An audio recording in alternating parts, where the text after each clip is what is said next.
Well, hello, friends, and welcome to the internet's most inspiring, enlightening, insightful, exciting, world shifting, delighting, wonderful program on the internet. Talking with famous people. That's right. You probably weren't notified because I messed up a stream this morning and wasted one of my 3 notifications a day. You're only allowed 3 notifications every 24 hours, so decent chance you weren't notified. Decent chance. What do I have to say? I watched Lost in Translation today, a film from 2003, as part of my general otaku existence, or what you might call a weeaboo. Well, yeah, it's not their fault. It's my fault for screwing up the first live stream. I probably don't have a super long live stream in me right now, but I finished working with my client, and it's always a little bit of a battle with this ESTJ mother to try to get her to understand that some things you can't just interface your way through. Some things you have to actually, deliberate it and act according to what's deliberated out. She keeps wanting her kid to turn in these like bullshit essays that are trying to be crafting them to what the teacher wants, and then also for them to be good concurrently. And I keep explaining to her, you can't fall face forward in the mud successfully. It doesn't work like that. But she and I don't see eye to eye, but she keeps coming back to me anyway, asking me to do the same thing over and over again, getting frustrated with me. But I keep explaining, this thing you're asking is impossible. She doesn't like that answer. Oh, well, what are you going to do? I feel like I'm coming out of my well of SINI that I've been in for quite some time. The problem is this client's teacher is clearly an ENFP, and she's assigning a bunch of ENFP kind of assignments, like explain how this resonates with your feelings and shit like that, and a bunch of sort of arbitrary literary device stuff. And it's like, I go, why are you doing this bullshit? Of course, she's really into diversity. So, like, one piece of advice I gave was to throw in a bit of Chinese language stuff and talk a little bit about being Chinese in one of the papers, and she liked that, of course. It's like, oh my God. I mean, I hate it, and I'm not the student even, right? It's incredibly difficult to work with as a teacher because, first of all, she's got sort of an ENFP's flaws as in terms of writing instincts. ENTPs are better at it because we're more objective about which babies to keep and which babies to throw out. It's like writing well is about killing some of your babies, so to speak. You may love this turn of phrase, that turn of phrase, but really the sentence needs to be more concise or something like that. ENFPs don't really embrace that aesthetic very well, so the examples that she gives the students are way too wordy. They're poorly written, in my opinion. they're not good aesthetics. So it's like it's too many big words for no purpose.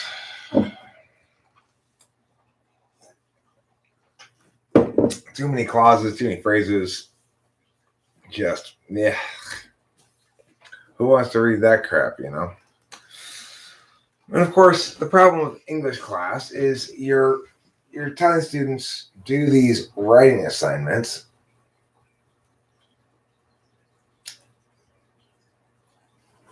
Yes, I love plenty of personally created phrases that are grammatically incorrect.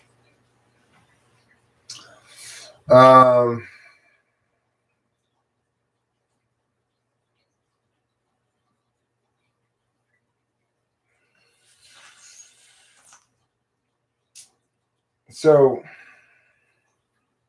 you know, I'm able to give some piece of advice. Like the biggest problem with this essay was, of course, it was predicated on him lying in the fashion that his mom thought the teacher wanted him to lie in. And like, you know, well, you're supposed to find a way that you link to this story. I told him just tell the truth. Say, well, obviously I don't relate to this woman, this character very much at all. She's a girl whose parents from the Dominican Republic, living in Harlem, and making choices about whether to do drugs in the park and have sex with her boyfriend. You are the eldest son of two parents who play in the LA Philharmonic. You go to Poly. You know, it's like there's not. Of course, you don't identify with this character. So say that, you know. There's very little that I can possibly identify with this character about. Her parents are hardcore Catholics. Mine are secularists. You know, she's a girl. I'm a boy. Goes to the smoke part to decide whether or not to smoke weed. I have extra English class after school before my extra math class, you know.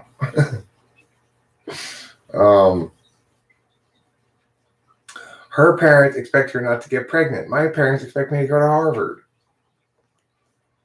It's like night and day. So why not actually say that, right? If you're going to write but you've been assigned to relate to this person.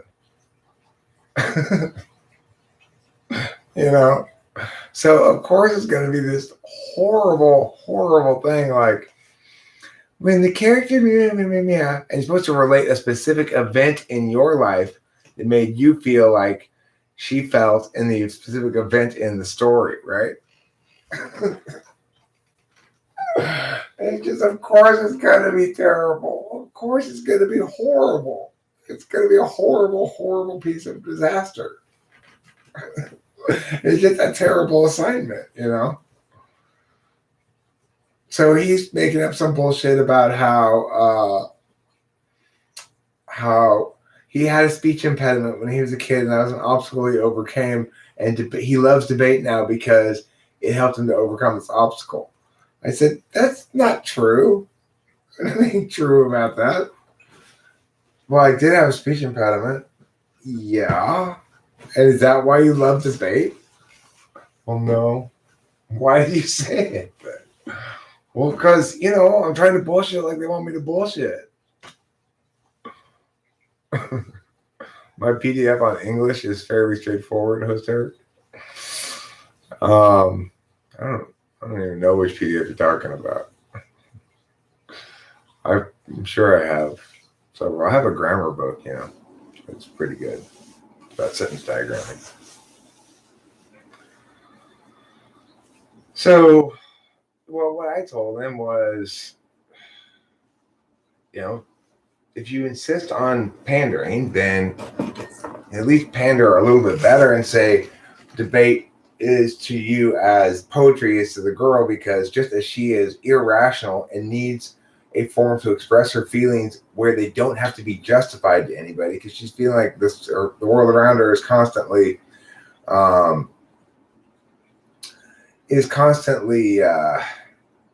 demanding justifications of her for various reasons, you could argue. She doesn't like that. So the freedom of her notebook of poetry is that she can express her feelings without having to justify them at all. Well, equivalently, you feel alien because you're surrounded by people who often don't feel the need to justify themselves adequately, and that's annoying. And debate affords you the opportunity where the proper, from your perspective, the proper way to approach things is rewarded, and the improper way to approach things is not rewarded. Of course, mom's like, well, the teacher's going to feel attacked in some way. I mean, if she's an ENFP and she feels attacked by him,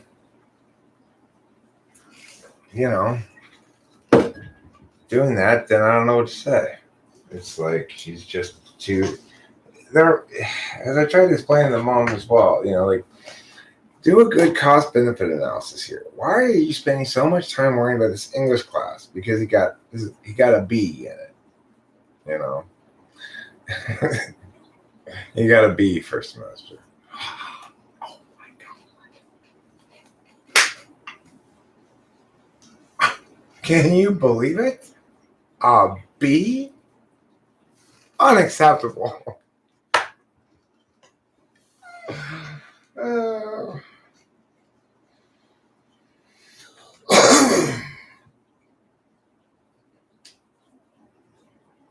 This is not a normal school, Leaf Trimmer. This is one of the two most prestigious, or two or three most prestigious private schools in the general LA area. It's Pasadena's most prestigious school for sure. So it's like it's a very expensive, hard to get into private school that he goes to.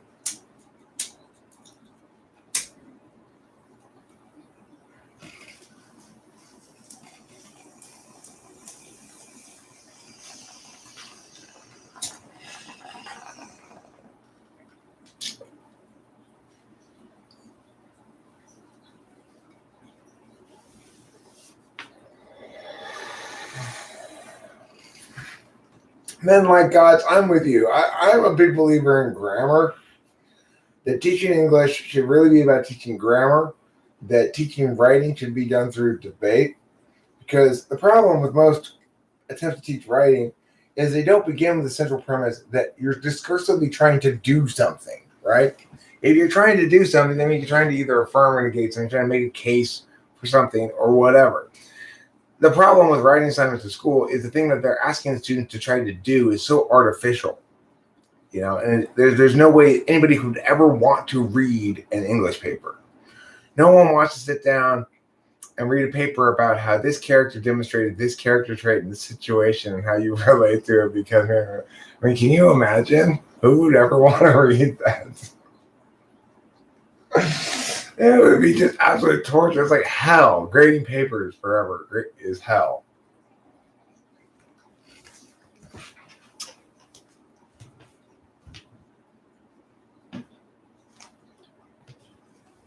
I'm going to heat up our cup of coffee here, if you're wondering what I'm doing. Oh, I got to make a new pot. Oh. I've been so lazy about going to get coffee creamer that I've been making my coffee black. It's pretty hardcore, huh?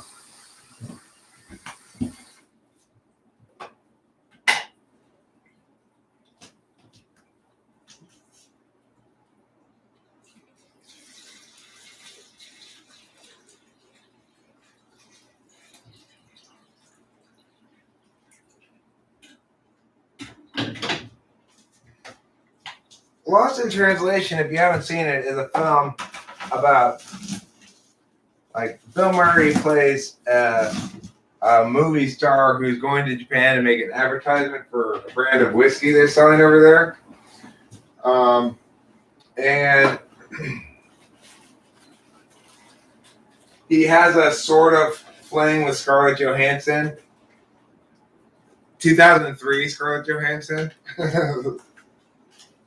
what I have to say is like smoking hot in that movie. I'm not one to normally note those sort of things when I'm in a relationship, but damn, yeah, she's smoking hot in that movie.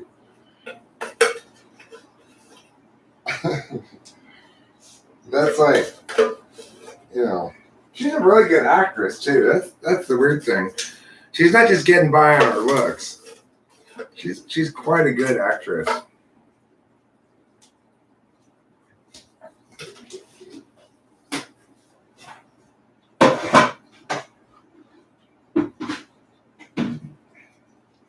It's like, damn girl. You know what I'm saying? Does everybody know what I'm saying now? Has everybody heard the things that I am saying? But that guy who plays her husband in it, he always plays such a douchebag in everything that he's in. As soon as I see him, I'm like, okay, bad guy, douchebag, whoever that guy is.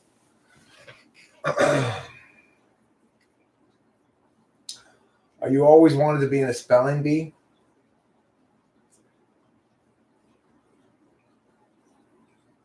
You have some of the best grammar considering you're a YouTube live streamer that discusses grammar shit on the fly. Well, yeah, my ability to speak correctly on the fly is sort of, it's well practiced, you know. One of the things I used to do a lot as a debate coach was demonstrate speeches. I don't do it so much these days, but when I had a big team, I did it a lot. I demo, say, a rebuttal speech and then have them come up and demo it. So you get pretty good if you practice that stuff a lot. And like a rebuttal speech, it's basically laying out each of your opponent's arguments in succession, referencing back to the frameworks, impacting, etc. And it makes you more concise. It makes you better crystallization and practiced at coming up with shit on the fly, I guess. I try to be aware of that. Mackenzie Hoffman, thank you for noting. Scarjo was the sexiest in Lost in Translation and Match Point. She achingly beautiful. Match Point. I've not seen that one. Actor name. I could look it up. Let me see. It's Scarlett Johansson's husband in Lost in Translation. Let's see. Scarlett Johansson's photographer husband in Lost in Translation.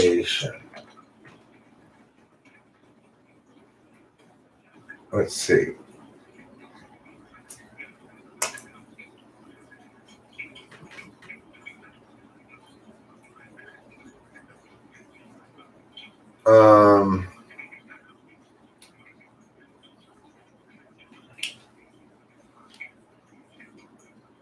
There he befriends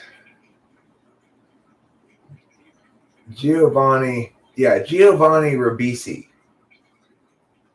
He's always a bad guy. Giovanni Ribisi.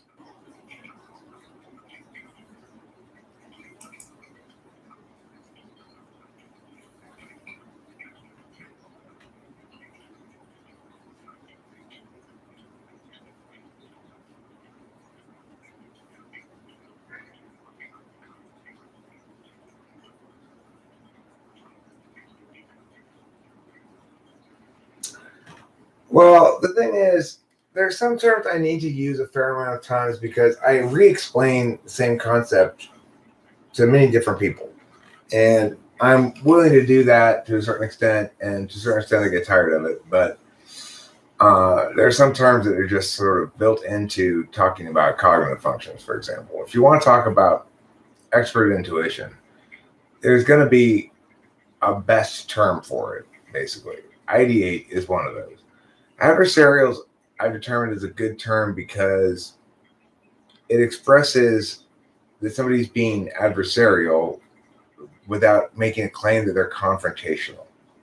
So, in other words, there are a lot of synonyms you might use for adversarial, but each of them comes with certain risks if you're going to accuse somebody of being that, right? So it's like, if I were to accuse you of being fighty, that would be a synonym to adversarial that would work okay, except somebody might well argue, well, what's wrong with fighting? I mean, what's wrong with being fighty? What's wrong with fighting the good fight? Isn't that a good thing? Each of the terms that I might use instead of adversarial comes with certain argumentational risks. And the fact that I'm using the word adversarial usually is in the context of saying you're being too adversarial. So it's like, in that context, I know the person's going to take any ammunition I give them and throw it back at me. I can anticipate how people are going to respond to certain accusations in terms of words. So I'm kind of stuck with the best choice in that situation. The other thing is, some words that I may use a lot are like objective and subjective, but people don't really think of those as standing out very much, so they don't note that they're used as frequently as words that are more fancy sounding. This coffee's still got quite a ways to go. Maybe Rachel has some coffee left in her cup. Nope, it's empty too. My lack of coffee in my cup is bringing me down right now. ABG, are you calling on Santa? Oh, so close to a bong spillage, but no, I saved it. Congratulations to me. Are you calling on Santa to bring me more coffee?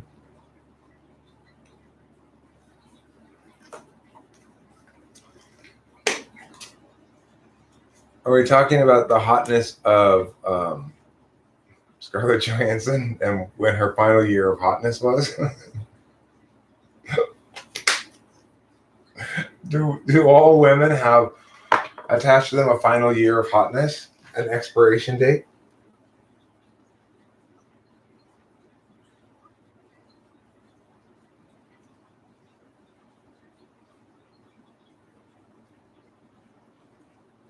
Oh, see, he seems, I don't know, for whatever reason, when I see him, I think he's going to turn out to be the betrayer. He's the Judas, you know? He tends to play the character that seems like nice at first and then turns out to be a bad guy.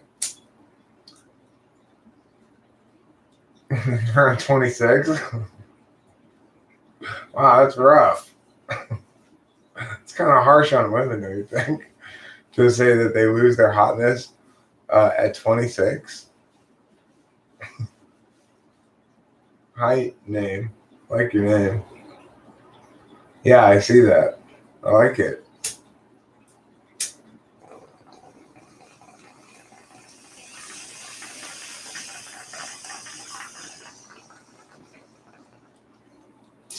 It's both functional and descriptive. I'll tell you more about Ni PoLR. Ni PoLR is a phenomenon in which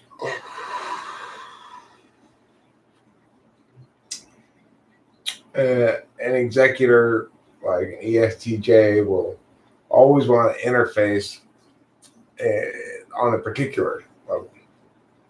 And sometimes, of course, you got to address the frame level. You can't always address case level stuff. So I would say Ni PoLR in one sense is a failure to recognize when a particularized interface is going to be effective or ineffective.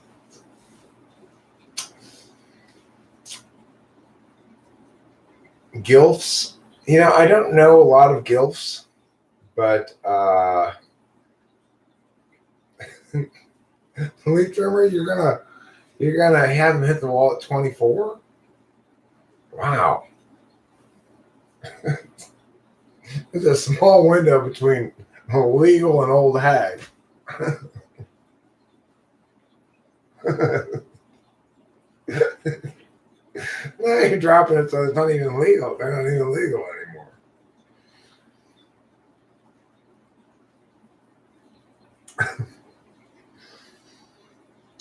But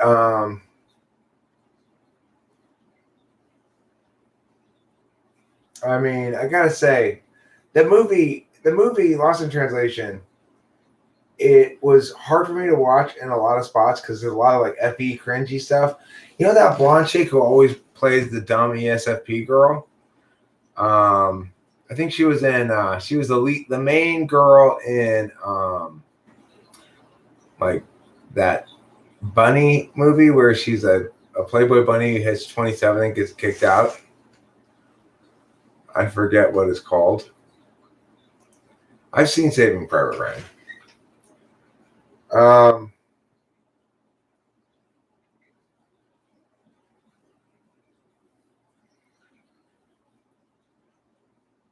That girl, anyway, she always plays dumb ESFP. She played the most annoying ESFP ever in the movie Lost in Translation. Apparently, that character is based on Cameron Diaz. Anna Faris, is that who it is? Regardless, apparently Cameron Diaz is really like that. That's what Rachel says anyway. She knows about celebrities. The House Bunny. Yeah, that was a really good, actually a pretty good movie. I may have gone a little overboard saying it was a really good movie. It was pretty good. Look, in Lost in Translation, she plays what I would clearly call an ESFP character.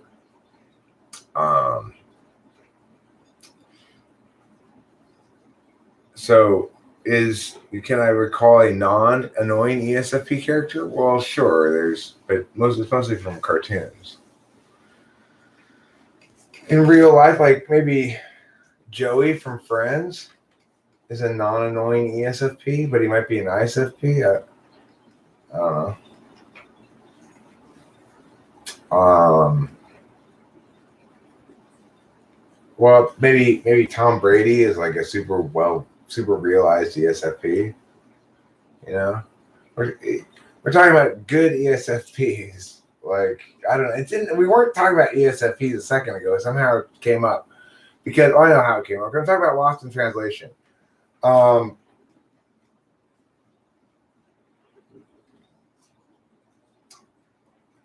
in Translation is a very interesting movie. It ends with Bill Murray's character cheating on his wife with the lady who sings in the band in the bar, rather than sleeping with Scarlett Johansson's character, who's married. And it's kind of like it's a really kind of gratifying ending because he makes the decision to give her the opportunity to preserve her moral high ground at the expense of his own both moral ground and his own feelings and desires. So in other words, he protects her by sleeping with somebody else, basically. And I like the way that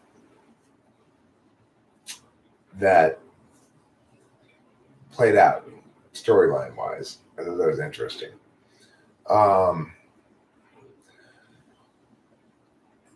And I thought it was funny in a lot of spots, even though it was uncomfortable watching a lot of spots. There was one scene where Bill Murray and this like old Japanese guy are sitting next to each other in the hospital, and they're trying to kind of gesture each other and trying to talk. And there are these two extras in the background, and the extras in the background cannot stop laughing during the scene. It's like, you can tell they're trying not to because they're not supposed to. They're just supposed to be extras in the background. But it was a beautiful scene. I really loved it.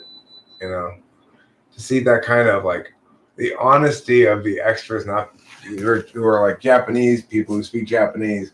Like none of whatever the Japanese guy is saying in the movie is translated, right? So there's no subtitles for any of the Japanese stuff. He's not mentally deficient, or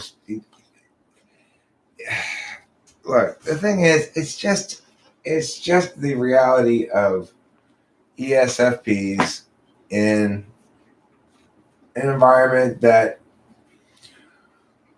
is very word oriented. It's not just him; it's every ESFP I encounter around here. You know, the healthy ones, like somebody else has said, the healthy ones probably don't stick around long, right? They go away because they recognize that it's not an environment that validates with their values. You know.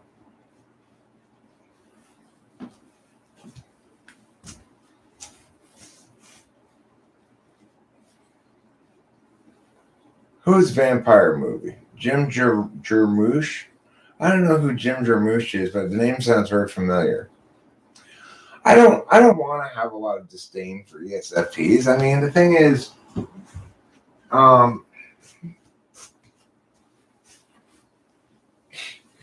it's like, you know, my encounters with them are things like that guy who I type policed, right?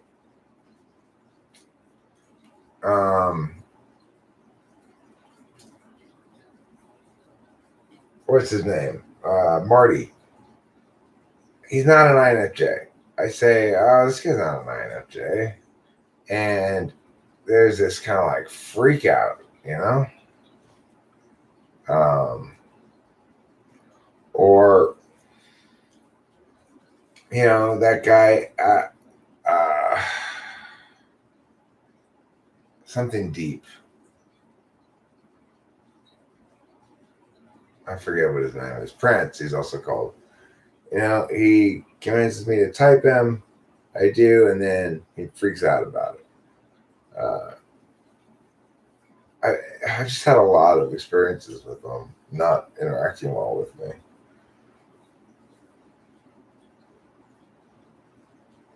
That was ESFP, hardly understood anything, got mad at everything, but passionate and fiery in specific ways. I mean, it's got to be a challenge, I would imagine.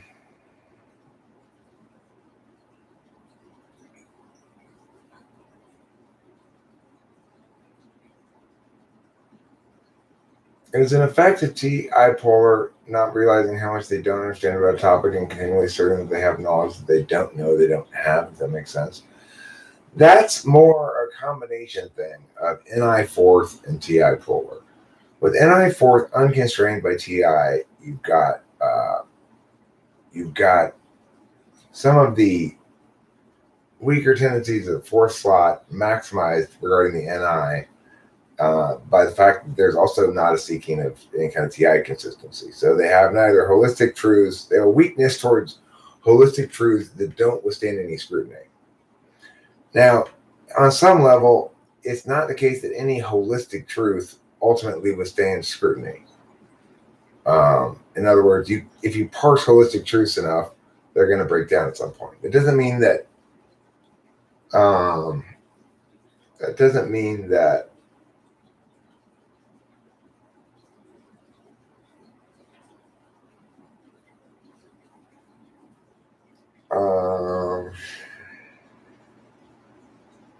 Whatever I'm saying.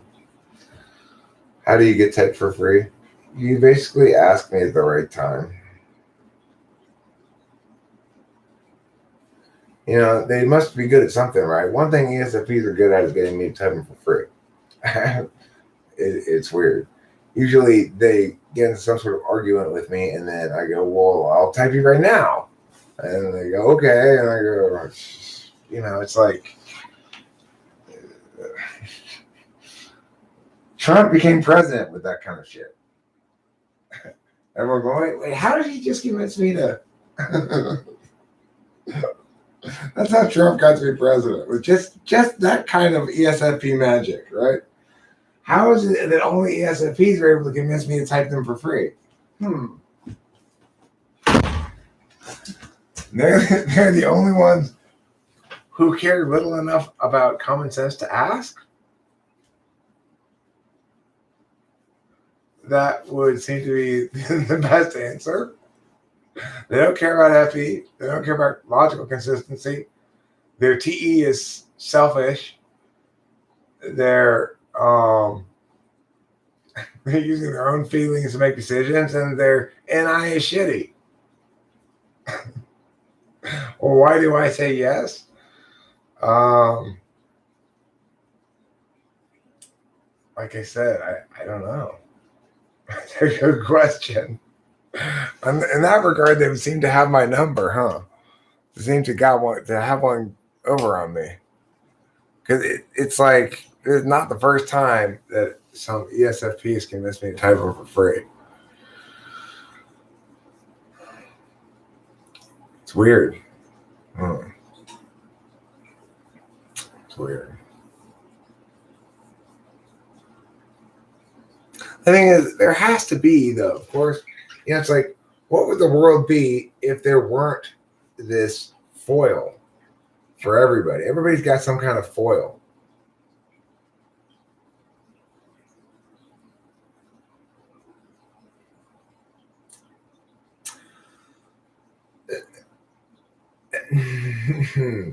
See, that's the sort of thing up Jim Plates I used to think about, Ti PoLR. Is something wrong with this person? It's also the same thing I used to think about my dad when I was a kid. I don't get it. My mom and I understand, like how to chat and stuff, but my dad doesn't seem to get it. Well, that was just me imposing my TIFE frame on the world and going, what's wrong with my dad, right? There's something wrong with him. There's nothing wrong with TI PoLR people, even in ESFPs, but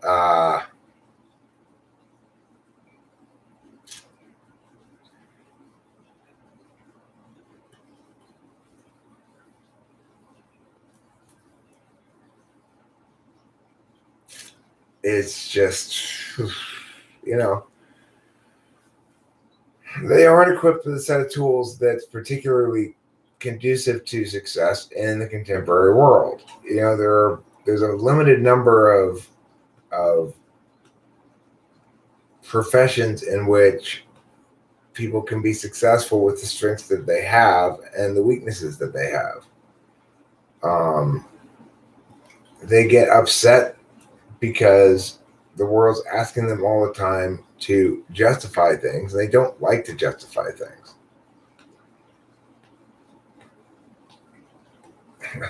When you run for president, all the ESFPs are going to type gulag. There will be no type gulag under a Strauss presidency.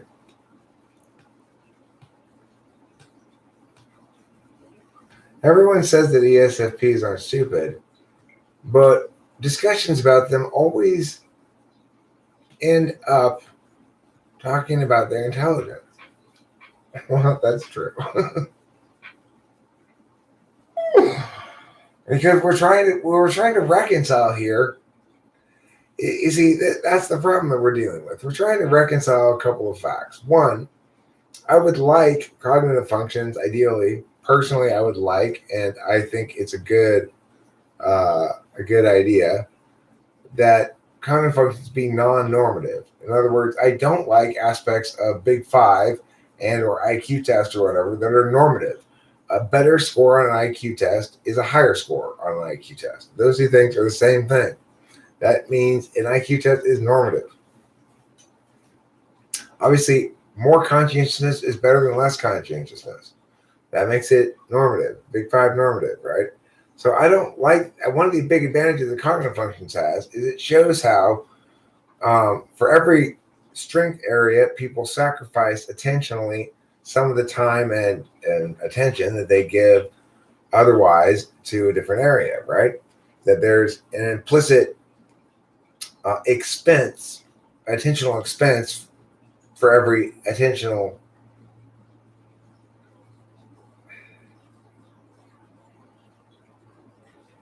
event,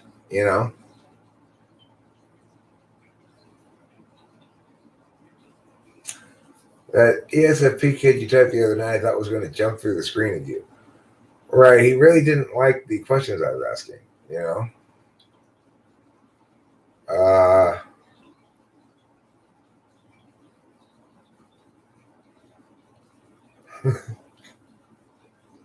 Big Five annoys me. It's like The Righteous Mind by Jonathan Haidt. A big load of emptiness and shitty logic.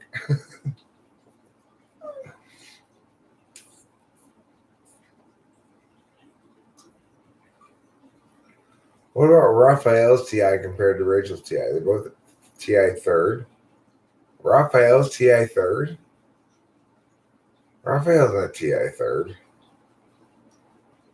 What do you think Raphael is? An INFJ?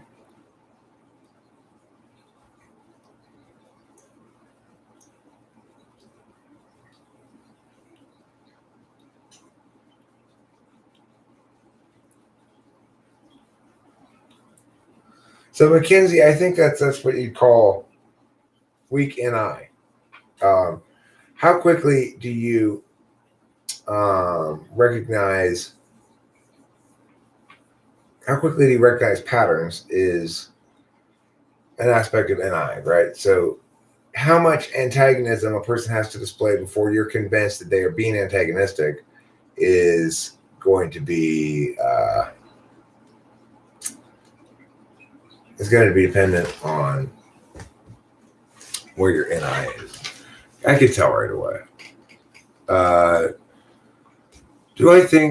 Do you think you sustained sufficient brain damage from HIV alcohol abuse?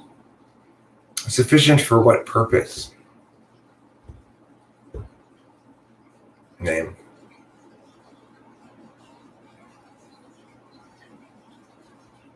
Sufficient to build a house out of? Sufficient to be struck in awe by that question? Sufficient to be ashamed of my previous alcoholism? Sufficient for what purpose?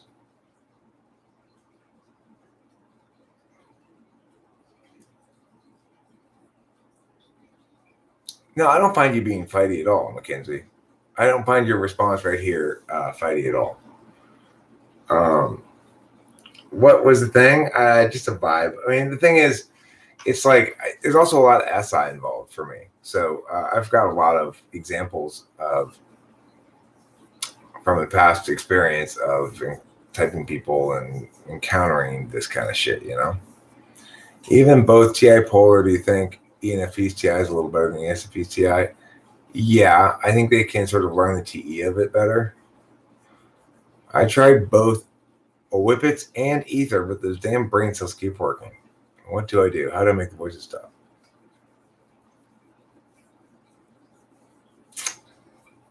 You know what I mean, host Enrico. I'm a recent former alcoholic, and I noticed some memory issues. Did you notice any deficits during or after, and did those symptoms improve?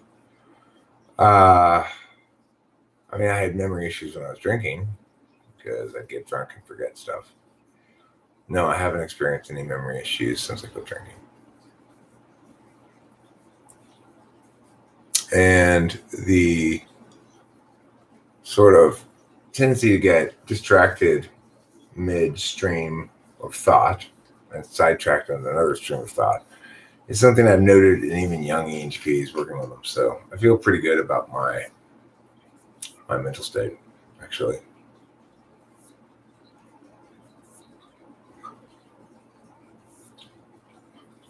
Yeah, I once said it. I once was parked next to and sort of in with the guy who had a big tank of nitrous in the parking lot of a rave.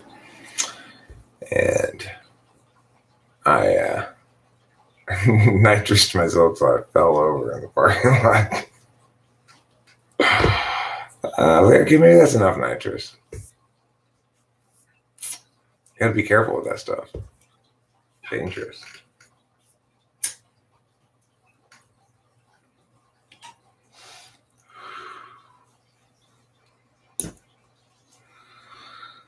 Whippets aren't just for the late 90s. You know, you can still get those at head shops. And not a terrible investment to get a box of Whippets and a cracker. I got a cracker over here, as a matter of fact. What do you mean 90s? I got a whippet cracker right here. I'm ready to go. Who's got a box of whippets? Who's got a box of whippets and a couple of balloons? I'm ready to go.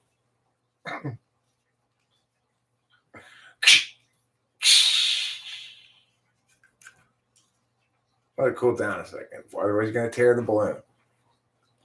Peel it out there.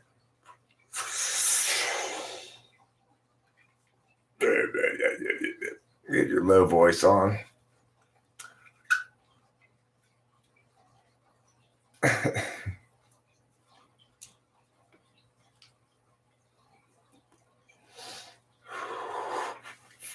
Well, name, I read and acknowledge your words.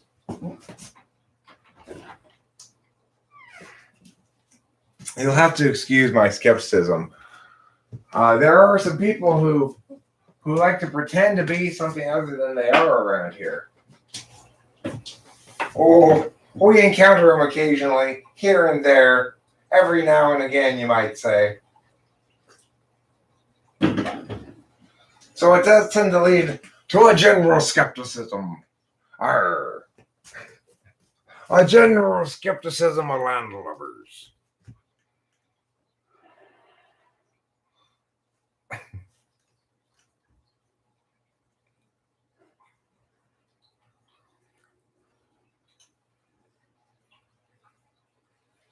Oh, I'm assured, don't you worry.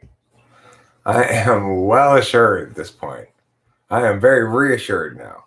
I've not just been assured, I've been reassured you're an INFJ. And let me just tell you, I find that incredibly reassuring. Is that bipolar ever try to be a different type? No, I think ESTPs and ENTPs are happy to be ESTPs and ENTPs, frankly, in general.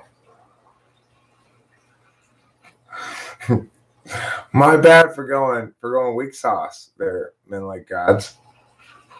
That's nitrocene like a pro. Yeah, let's check Leaf Trimmer's intuition. What are your thoughts about name here, Leaf Trimmer? Let's take a poll. Let's check Mackenzie's intuition. What are your thoughts about name, Mackenzie?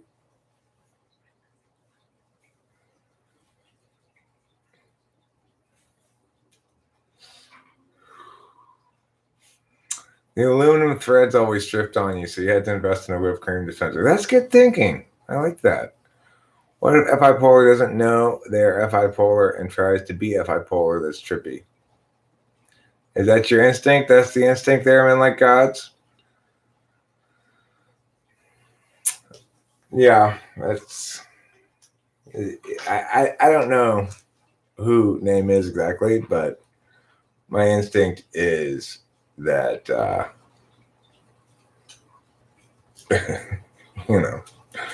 it's somebody who's got an probably overall negative perception of me. It's mysterious.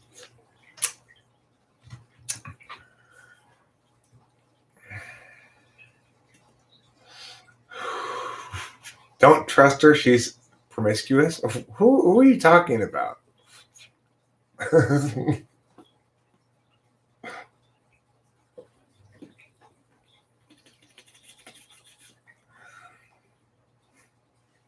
Yeah, it could be. It could be Ash Deep.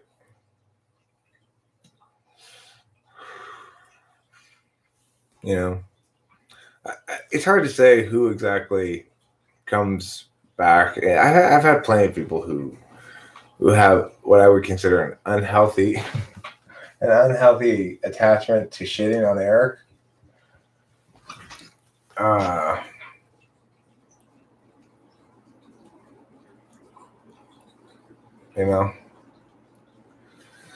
Some people just seem to like shitting on Eric. And who can blame them? After all, I do look exactly like a toilet. Oh, wait. No, I don't. I don't look exactly like a toilet. I just look mostly like a it's the internet, so you won't believe me.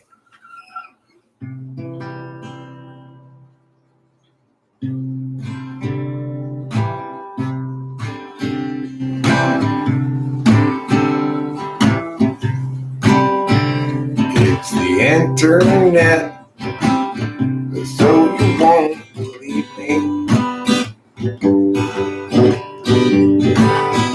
You're gonna assume I'm telling lies. It is the interwebs we're talking about, where true identities go to die.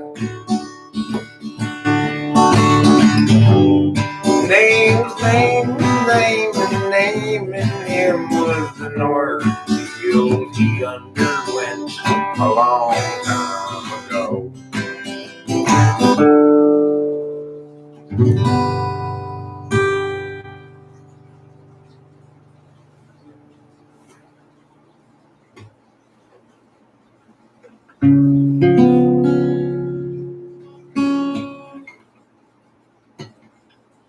I mean, thing is, it's not the case. Typically, the people come in and are immediately toxic. Usually, they try to pretend to be somebody else for a while before becoming toxic. So that's not really a meaningful observation to make, I guess. Although, Jude has a thought. Jude has a lot. Jude has a plot to get to Marjorie's potato tots. He's got a good idea for a name-changing business. Thinking now about what to call Christmas when they hire his firm to change that name.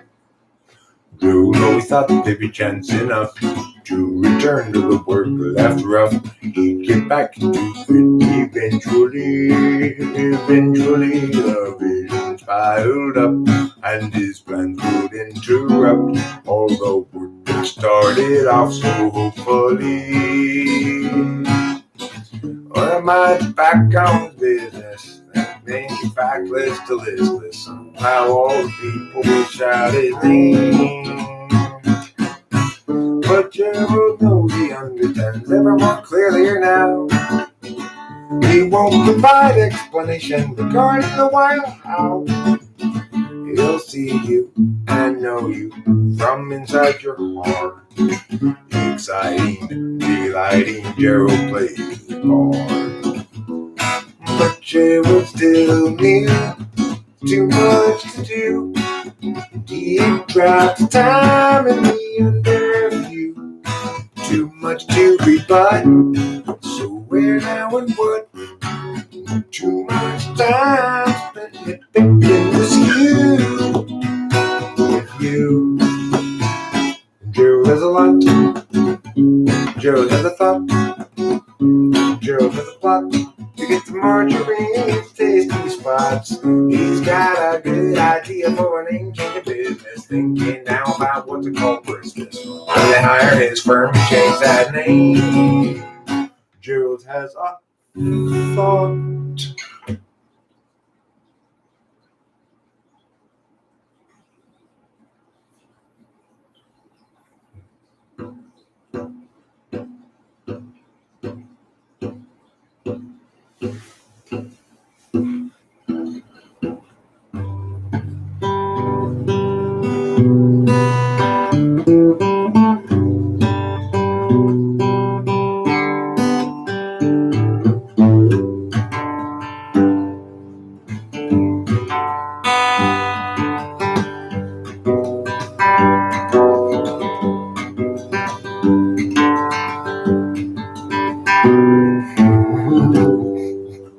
He doesn't live under the sea. International Delight. I actually don't know how to play that song. You got any other requests? I have to write down the chords and stuff. Got to figure it out again.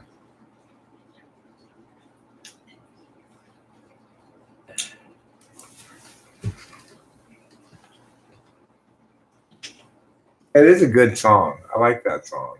I'd like to relearn how to play it. I also like Puckered Her Lemon Squeeze. I think that's a good song too.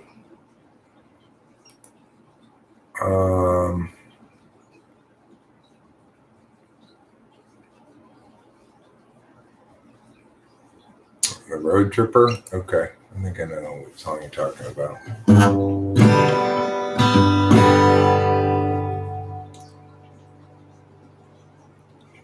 This is nice, playing songs while I'm not on any Adderall. I don't usually do that.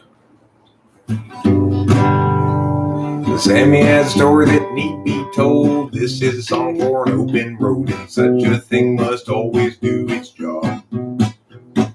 Married up Jeb's turned 19, 4 years and 3 kids. Weary now and questioning. I agency out, basic discretion, locking in our courses, way too young. Urgency conferred is really just depression, making sure those underneath them always run. Doug at 25 bourbon fun, likewise Doug at 21, and so forth, well up into middle age.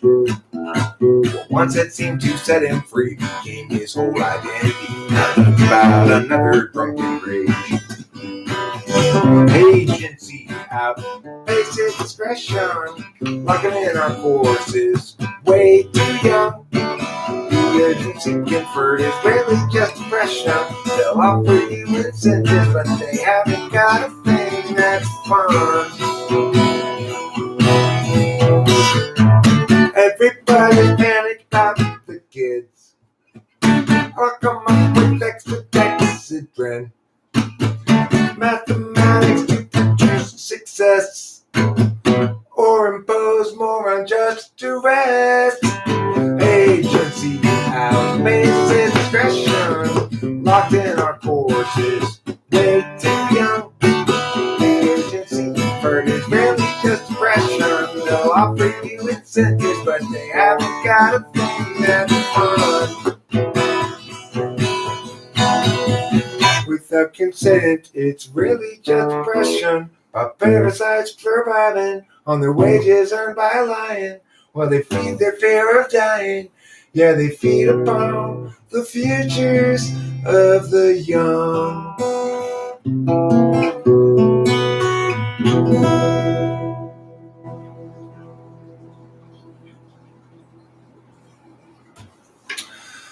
That was satisfying to play.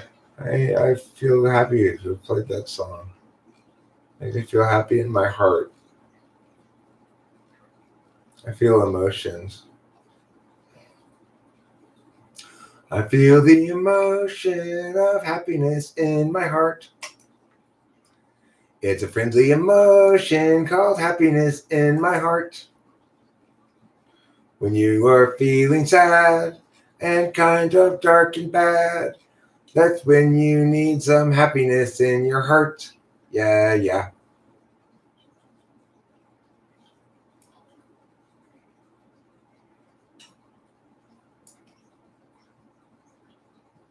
Yeah, yeah. Happiness, happiness, happiness in your heart. Happiness, happiness, happiness in your heart.